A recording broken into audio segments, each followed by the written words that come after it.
One more statement from yesterday's press conference we got to dissect. Ooh. It's brought to you by the Cleveland Charge. You can experience Charge basketball at Public Hall this season. The Charge are the Cavs G League affiliate, and they're back in action for their 5th season in Cleveland. Charge alumni like Dean Wade and Sam Merrill, and two-way players like Naquan Tomlin and Travis Inaruma showcase G League talent is the home to future NBA stars. The Charge are hosting Special Olympics night presented by Cleveland Cliffs on Saturday, February 7th at 7 against the Greensboro Swarm. The Charge are partnering with Special Olympics and taking the court in polar plunged themed jerseys. The first 1,500 fans receive a Charge blanket. On Friday, the giveaway is Charge beanies. Tickets are on sale right now at clevelandcharge.com. Do they actually have guys to play?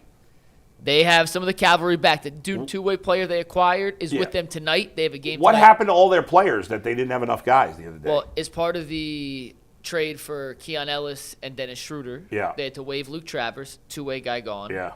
They had another two-way guy, Chris Singleton, who got cut a few weeks ago because he got hurt. Yeah. They had 2 other guys who are currently injured. Oh, man. And that leads to having 6 active There you go. bodies. All right. So there was someone who spoke after Todd Monken yesterday, and that was the owner of the Cleveland Browns, Jimmy Haslam. And if you didn't see this quote, I'm going to read it to you.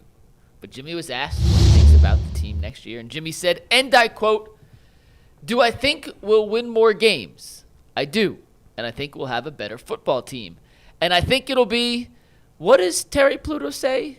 They're going to be ugly to watch? We're not going to be ugly to watch." Terry used the word unwatchable. That's what he was trying to reference. Yeah, in which the word we all agree with, right? Yes. Right. But it hit home with them, right? Yeah. That was over 4 weeks ago that Terry said that, and Jimmy's bringing it back up in this setting. Listen, Terry Pluto's on a little lease up there, rent free. Yeah. He pays attention to all that Oh, stuff, my Jim. God. They all do. Yeah. They do. They know what's They like to pretend they don't know what we're saying, but they do. And to their credit, I think they understand. Yeah. You know? I don't. You have to. You want to be in this business, you have to. Yeah, right.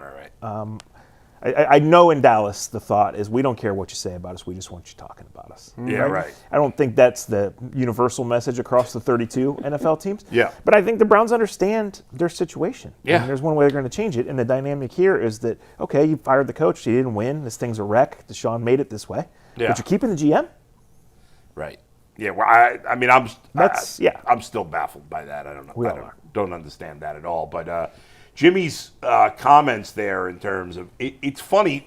It's always kind of cringe when he because he's a billionaire. He don't care. He'll just say whatever. If there's consequences, don't matter. Right. That's just the way it is. We saw that with Bisciotti. We saw it with the Bills owner who sounded like a lunatic when he spoke. Yeah. You know, like guys. The difference is I think Bisciotti doesn't care. I think Haslam does. Oh, he cares. Yeah. But he still will say whatever. Like, he'll say things that sound stupid. He don't even realize it. Right. Well, listen, or put guys in a tough spot. 4 years ago when the Browns made the Watson trade and the rest of the league was like, whoa. Yeah. Bisciotti was the one out front saying what he thought. Yeah. I think it's a combination of they don't do it all the time. Right. They don't care, and they're in the position to where they could say it. Right. Like, what are you going to do? Right. Money doesn't buy intelligence. It certainly does not.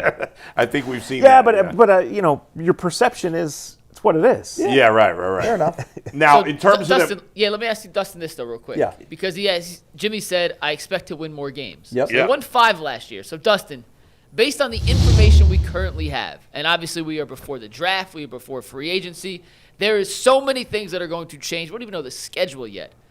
But if they won 5 games last year and Jimmy says, I expect to win more, how many wins do you think the Browns will end up with in 2026? If they're going to his logic, they'll win 6 games. They're not going to win much more than 5. Yeah. I can't imagine that Vegas. Zach, you would know this probably. What's the over/under in Vegas? It wouldn't come out until after free agency. But what do you think it would But be? it'd probably be about 5. 5 or 6. 5 or 6, right? Yeah. So it's going to be right there. Unless there are significant offensive improvements, there's no way this team's winning more than 6 games. Yeah, very I unlikely. mean, unless they traded for a legitimate, all-pro quarterback, it's not happening. And the schedule right now looks very favorable. Right. But it changes. We're not in the quarterback carousel. That's right. We don't know which teams are going to trend up. Right. And so much in the NFL is when you play somebody, too. Look, could last year's Browns have won more than 5 games? Sure. Yeah. Were they ever thinking they were going to be a playoff team? No. No, and I don't think anybody thinks about this team. But, if without significant offensive improvement, 5 or 6 is the ceiling for this Browns team. Yeah. I think, if you played the season 100 times,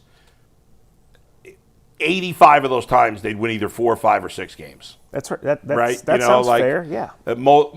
That's their most likely window, unless something, like you said, unless something weird happens. Let's say Shador just takes this huge leap forward, and they nail it with a wide receiver in the draft, and they nail it with an offensive lineman in the draft, and these things happen sometimes. Sure. But a lot has to go right for the Browns. There's a lot of volatility in the division. Yes, which 100%. leads to that too. But still, even in your own division, what's your quarterback situation? Well, you have 2 MVP candidates in your own division. Right. You have 96-year-old Aaron Rodgers. Is he going to play or not?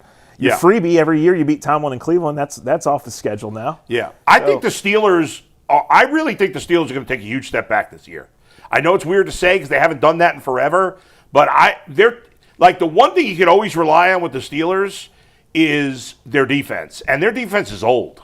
It is, and they don't spend a lot of money. Like they usually draft smart, but they haven't been quite as good at drafting in recent years as they had been in the past. I think listen, on paper, if they're healthy, the Ravens and Bengals, even with the Bengals' bad defense, are head and shoulders better than the Browns. I think that's clear. Like, offense, it's just such a huge gap between those teams and the Browns. But, with Burrow, he's always hurt. When's Rodgers making a decision? I don't know. But, I mean, listen, Rodgers is not – I mean, he's okay at this point. But but Adam, I'm just saying he's going to be with an offensive-minded head coach. Right.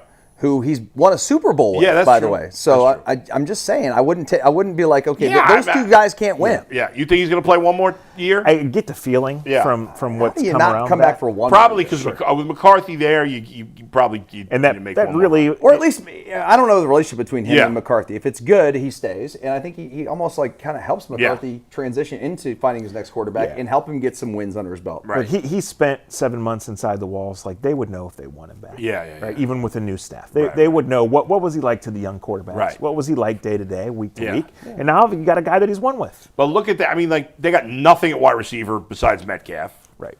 They're a little ahead of the Browns where they are on the offensive line. Right. Right. But they've still got holes. Isn't Jalen Warren a free agent, or am I crazy about that? They drafted that kid high last year. He barely even play. No, he didn't play at all. I can't even. He botched that kickoff early in the year, and he never got out of the doghouse. They're tight. They got a bunch of like solid tight ends, but nobody that's special. Right. Well, Washington's special, but he's just a different kind of way. He's not. He's not going to have 70 catches. No. Now maybe because Rodgers throws every pass 3 yards these days, so maybe he will have 70 catches. Yeah. I don't know. I mean, it is a weird division because with the Bengals, it's just like we're saying with the Browns, if you can get their offense to mediocrity, maybe they can be like the Bengals' defense just needs to be mediocre. Yeah. Well, and you need number 9 and Burrow's got to stay healthy. That's the biggest thing. Sure. I mean, you can't rely on him because he's been hurt so much. Right. And they have a lot of needs too. Like they don't have one specific spot that they're going to go. No, their defense. They got 2 players on defense. That's it. Right. I mean, they have 2. DJ Turner's really good. And I always Demetrius Knight, the young linebacker. That was a good pick. They got one. They got some okay defensive linemen, like as your 3rd and 4th guy. But they need 2 offensive linemen, another linebacker, and an entire secondary besides one guy. So they got a lot. Now they got no holes on offense. Yeah, Hendrickson's out the door. Yeah, he's right. It's time. They've drafted a couple young defensive ends, but those guys they haven't drafted well on the D line. Right. No, not at all. Caleb Downs makes sense for them. Yeah, well, that's what I want, but I don't know if you think he's going to get there. It makes sense if he does. Yeah. We'll see. I wonder if the Browns and Bengals would ever make a trade because the Browns. They did last October. Yeah, that's true, but like involving first-round picks. Yeah. That's an interesting one. And the only time I can ever remember the Bengals trading up in the top 10 was when they traded up for Kajana Carter, and that did not work out. Oh, man. I was so excited when they traded for Kajana Carter. Remember, he tore his knee in the first preseason game. I know, dude. Boom. That guy was incredible in college. Because my brother was going to Penn State, Kajana was like going into the pros right as my brother was. Everybody thought he was going to be a superstar. Oh, my God. Yeah. That game he had against Oregon at Penn State was unbelievable, the Rose Bowl. Yeah. And then he goes to Cincinnati, and it's like, I had a poster on my wall, dude, of him in a Bengals uniform. Oh, funny. Yeah. And it was so sad. Didn't work out. Him and Curtis Enos, both of them couldn't stay healthy. Yeah. Yeah. That's true.